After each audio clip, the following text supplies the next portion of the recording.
ये बात लोगों को बता।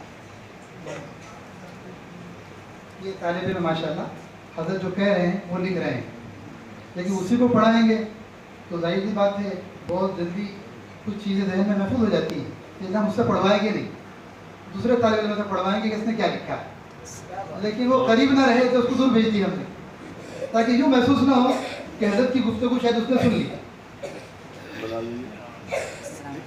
फिरोज आजा बेटा। बस बेटे बस उतना ही।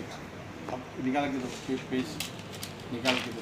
हाँ छोड़ दो, तुम जाओ, अब तुम जाओ इधर सीधा सीधा सीधा जाओ सीधा।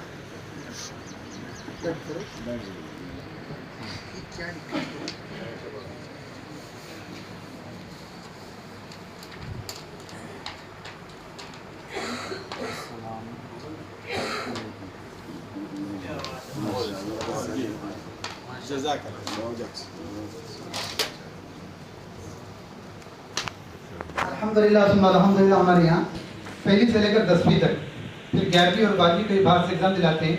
इस साल अल्हम्दुलिल्लाह SSC के जो रिज़ल्ट रहा हमारे तलबा का, अल्हम्दुलिल्लाह